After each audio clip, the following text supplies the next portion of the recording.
What's going on, everybody? It's Jack, and today we are talking Madden 21 beta impressions and beta gameplay. I figured that this would be a much better way to get my thoughts and impressions out there instead of some stupid forum post that is just going to get downvoted by people who have absolutely no idea what they're talking about. We'll get to those people specifically in a little bit. But before we get into the actual meat and potatoes of this, I just want to say thank you guys so much for the support. I know I don't post super frequently, but it is the off season, and Madden 20 was kind of terrible. But here's hoping Madden 21 is exciting and at least creative enough for me to do more regular content. Obviously, I'd like to stream more on Twitch, so if you aren't following me on Twitch, I highly recommend you follow me on there, because as we definitely get closer and obviously at launch, I do hope to be streaming Madden 21 quite frequently. Follow me on Twitter because, well, that's where I spend most of my social media time, is on Twitter. And if you're not, hit that subscribe button wherever it is down there. Ring that notification bell, like, comment, do all that YouTube stuff because it does help me out, actually, long term. But let's get into the Madden 21 beta impressions. Now, we have some good. We have some good. We have some bad. And what's bad is really bad. And we have some things somewhere in the middle that just really needs to be tweaked and tuned. Let's start with the good, though. The good is really good. Throw animations. Quarterbacks can throw the ball. I know. Quarterbacks can throw the ball. It's crazy. You do not get blitzed by 7 or 8 guys and sacked before you can throw the ball. You can throw to your halfback in the flat. You can throw to your tight end in the flat. You can throw wide receivers in the flat without getting sacked. So that completely changes everything, completely changes defense. You don't have to worry about engage 8 or send 7, send 8, cover 0 beating you, even though it's just a terrible defense. There's no excuse for it to be as effective as it was, but it's not going to be effective this year. You can throw the ball. That's all you need to know. Second thing that is really good is force defenders. Force defenders against the run are really good. You don't have to worry about running against somebody who is running stretch 40 times a game, because your force defender will make plays in the backfield. Your force defender will push blockers into the backfield. Your force defender will be your main run defense. I'm sorry to say the rest of the run defense is kind of hit and miss, but the force defender, well, they make plays. And because they make plays, run defense in general is very much improved. Another thing that is really good is the zone drop depth. Zone drop depth, in case you don't know, will now allow you to set any zone except for deep blues. The deep blues are the exception, but any zone underneath can be set to specific intervals of 5 yards from 0 to 30, which will override whatever their zone assignment was before, will be overridden, and they will drop to that depth that you set it to under the coach adjustments. What's great about this is, especially once the meta kind of evolves as when the game comes out and people start kind of finding offenses that work, whether it's bunch, split close, wing flex close weak, jumbo, high form close, strong close, whatever. As the meta evolves and you understand the route combinations that are existing, that people want to run and are trying to run, you'll be able to set zone drop depths. Say that 5 times fast. You'll be able to set them to be able to take away the specific route combinations that your opponent is running, and then even if they do hurry up, you can cancel it, so they'll just go to their default settings. So it's great because you can take away very specific route combinations that usually would give you a problem in this way. So rollout corners, yeah, that's not going to be a problem. Trips tight end stuff, anything like that. Anything. Corners, really, mostly. You'll be able to take them away. It's not going to be a problem. So if you're not being able to stop something, it's probably because you don't know how to adjust to it. It has nothing to do with the game not doing it for you. Last thing that is a real positive is 1 pause per half per user. Thank you, EA. Thank you. I'm tired of having to sit in a game for 30 or 40 minutes because the opponent I'm playing is so bad at the game that they're just going to try to make me miserable instead. So, thank you. Even if they increase it to 2 per half, that's fine. 2 per half is way better than 5 per half. So, thank you for listening to us. It's much appreciated. Now, kind of some more, I guess, more neutral things. We're going to talk real briefly about the need for a streamer mode, because that stupid name in the upper third still exists for who you're playing, so people can still stream snipe you if you're not on some random lurk tag, like, I don't know, whatever default Xbox name you have. Like, I don't know, it's usually something noun, verb, or verb, noun, number, whatever. And if you're not on one of those and you're not trying to hide your name, you're going to get stream sniped, because that person who you're playing against will see your name in the top right hand corner. First of all, it's like unstylized, like just kind of a gray box. I think it's got like an angle to it now, so it's more of a rhombus. But the name is unstylized. It doesn't match anything else. It even overlaps the actual scoreboard on the top of the screen. So it's even worse than last year, if it's possible. Just get rid of it. Just get rid of the name. Like, it's not even difficult. Just get rid of that. Just completely get it out of the UI. Your opponent has no need to know who they're playing until the end of the game when they look at, like, their recent games. There's no need to actually have this existing. For some reason, they think it's necessary. I don't know. But get rid of it. And if you're not going to get rid of it, give us the option to put a streamer mode on, to give a fake name up there instead. That way, the opponent that we're playing cannot come into our Twitch streams and watch our gameplays as we're doing it against them to know how to stop it. Because that's unfair. That's cheating. Another thing that I guess is more neutral is the pass rush angles. I wasn't a big fan of the pass rush angles because I just felt like they just ran into the blockers. They weren't really trying to get around the blockers as much as they were just trying to get to a spot where they were getting blocked for an animation to occur in order for them to continue their pass rush. And I know they added the pass rush stick, so maybe that's kind of part of it, is they want you to utilize the pass rush stick.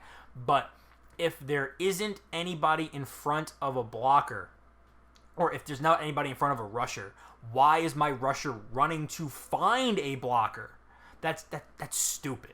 Like, I feel like that's a big problem that does still need to be addressed, because they're looking for animations to pass rush instead of just pass rushing. And that's just annoying. And also, it kind of makes defense kind of hit and miss, because you either really hope that everybody has somebody in front of them, that way you get a free rusher, but you don't need it if the double team actually works properly and your guy gets free, because that's football, and you have a big defensive tackle trying to eat up offensive linemen in order to let their linebacker behind them come free. But, that linebacker behind them decides to run into the guy double teaming just to, help out. It's stupid. It shouldn't be a thing. Another thing that kind of plays into the pass rush angles are pursuit angles. Pursuit angles in general, again, they kind of pursue really well to a point, but then they just kind of pursue into a blocker, because that's what they're programmed to do. They're programmed to pursue into a blocker, just like the pass rushers programmed to pass rush into a blocker, because they want to get a shed animation, because it's all animation based. It's all fluff. Like, the pursuit angle itself, way better than Madden 20. Don't get it twisted. But I just don't want my guy to pursue intentionally into a blocker. Like, yes, the blocker's job is to block, and the pursuit guy, the defender's job, is to get to the ball carrier. But at some point, one of them's got to give. And if my pursuit angle is better than the blocking angle, then why is my guy running into the blocker when he doesn't have to? But I digress. It's just one of those little things. It just irks me. Another thing that kind of plays into the pursuit angles is the running game. Running does still feel kind of easy, honestly. Like, running does still feel kind of easy. Not stretch specifically, because like I said, the force defender is really good. But just runs in general, I found it was really easy just to, like, run dive for 3 yards. Like, 3 yards, 3 yards, 3 yards, 3 yards, 4 yards, 5 yards. Stuff like it was just really simple, without, like, even, like, doing, like, special moves and, like, jukes and stuff like that. It was just really easy because the pursuit angles were bad, the pass rush angles were bad, and the blocking was good. I mean, heavier, taller wide receivers block like they have nasty streak. So Mike Evans was pancaking dudes. Like, it was ridiculous. And Tampa doesn't exactly have great running backs. So I can only imagine what it would feel like to use like Saquon or Christian McCaffrey like with this kind of running, because you could literally run dive, make one guy miss, and go 80 yards. Now, yes, yet you can tackle them better. Don't get me wrong. The tackling is improved, but the running in general still feels really easy. Another thing that I just want to make sure I get this right? Another thing that I kind of felt in kind of conjunction with the running being easy was that the skill stick was kind of toned down.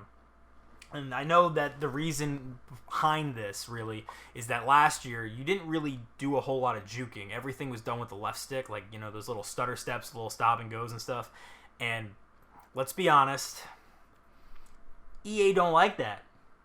So EA wanted to make it to where you have to make animation. So in comes the skill stick, where you're animation based in order to juke. However, I feel like it's toned down, because I feel like whenever I tried that skill stick, it didn't work. Like, I didn't make anybody miss, ever. Not that I had to, because I could just keep running dive. But just generally speaking, I feel like the skill stick was toned down exponentially on purpose, because if the skill stick was as good as the left stick was last year, boy oh boy, we'd be looking like an And One mixtape tour highlight reel. Like, it would be ridiculous. So I feel like the skill stick either needs to be buffed, or maybe just player ratings aren't good enough yet to where the animations are good. I'm not sure, but something's off there, and I'm not entirely sure what. I couldn't put my finger on it, but there's something that needs to change with the skill stick to make it good, because otherwise you're just gonna run forward, and it's smarter to run forward than to try to juke and not juke somebody. And like all those like special moves, like, yes, you can still juke left, juke right, but with the lack of user control with the left stick, you need that right stick to be good this year, and I just didn't feel like it was, to me personally. I might be wrong. This is one of those that's more really my opinion, but it just didn't feel good or natural or fluid at all, and I feel like that's a problem. And that again plays into the user control aspect. User control. What user control? You don't have any control over wide receivers when the ball is in the air. Unless it's a drag route, you can kind of steer where they're going with the rat catch. But if it's down the field, all you're going to be able to do is hit Y and pray. So hope you like Madden 17 aggressive catches, because that's all you're getting. You don't really have any control over the cornerback either when the ball's in the air. So unless you get a really good early jump and undercut it, and I mean real early, you're stuck in a two-man wide receiver animation, so you're both just hitting Y and praying one of you comes up with it, and that's kind of gross. Again, with the left stick not being good, I feel like the right stick needs to be better for everybody across the board, because that's your only option to make people miss. And the fact that it's kind of tuned down, I just kind of fear that it's going to result in just kind of really boring passes and really boring runs. Even though the force defender is good, I just didn't feel like there was enough user control across the board, and something needs to change in order for that to kind of present itself. So the game's, so it's exciting, so it looks good, and it just didn't feel like it, honestly. It just really didn't. Talked about the user defenders not being really good, not having any control. Player speed. That's the last thing. User defenders felt they were like 10, 15 points slower. I was using Devin White, which is a 90 speed linebacker, and he couldn't keep up with anybody on drag routes. He couldn't keep up with anything coming behind him on an in route. And I know they got rid of the elusiveness rating in exchange for the change of direction. So if the change of direction's high enough, obviously he'll move faster, it'll be fine. But it's more for cardinal direction changes. But if I'm kind of sitting in my hook zone, and my hook zone's a 5-yard bubble around me, I should be able to get to a drag route at the front of the hook zone, and I should also be able to get to an in route at the back of the hook zone. I shouldn't be caught in the middle and not be able to get to either one. So I feel like that's something that needs to be addressed, is just user player speed. I'm not sitting here saying I should be able to cover 3 routes, although I can show you guys highlights of actual NFL players covering multiple routes on the same play. I know, it's crazy. It's almost like that's not sim. Yeah, whatever. But anyway, I'm okay if I can't cover 3 routes on a play, but I should still be able to tackle a drag route that's in front of my zone or tackle an in route that's in the back of my zone without missing on both of them. Last thing that I'm going to talk about, Earl Thomas. Okay, I'm gonna get real close for this one. Okay, if you think that Earl Thomas and his ability film study is good for the game, there's the door. I'll give you some time to go. Don't worry. Like, I'll wait.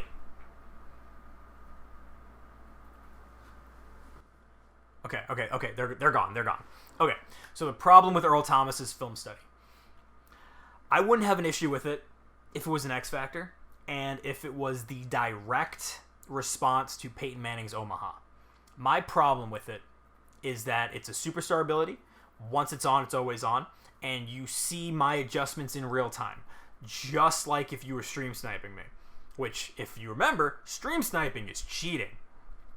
And on top of that, if you really suck that badly that you need that ability, it's probably not going to help you. However, if you're good, or at least decent, and you know how to adjust, that ability basically makes you omniscient, and you're going to be way better than you deserve to be. Because it's going to tell you exactly what your opponent is running. Now, there are ways to balance it. Actually, I had some discussions on Twitter about real good ways to balance it. Such as, if you want to activate that, you have to take a timeout and come out of the huddle. So it'll only activate on your timeouts or 2-minute warning. And it'll only work for one play.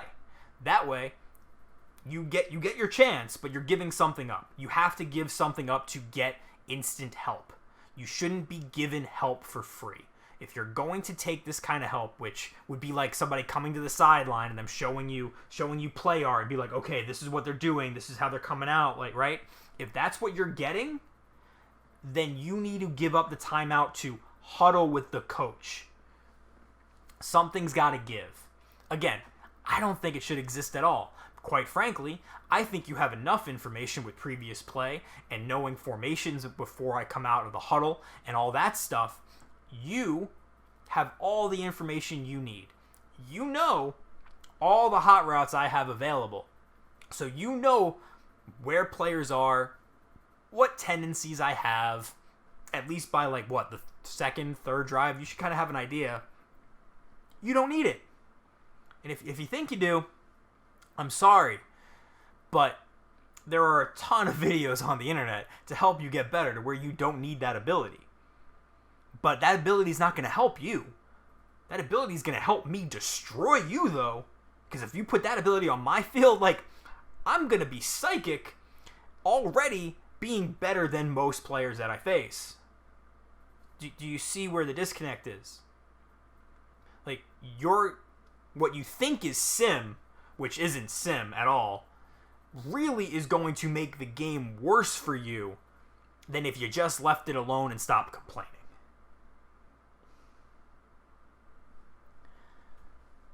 But I think that's actually going to do it for me. I think that is the last part of it. That is my impressions for the Madden 21 beta. That is my impressions on the gameplay. Hopefully, again, some things got to change. Some things are really good. But again, it is a beta, so obviously everything is fluid. It is not a final product. Nothing is final, so hopefully the final product is more in line, not only with what I talked about here and my initial impressions, but obviously other players, other guys in the community who have ideas and understand kind of where the game needs to be from a competitive level. Because if the game is good for competitive players, the game is better for everyone. And I'm sorry, but everybody actually plays the game, right? Regardless of what mode you play the game. So it needs to be fair and balanced competitively for everybody to enjoy it better. Hopefully I have another video soon. But until next time, I'm out.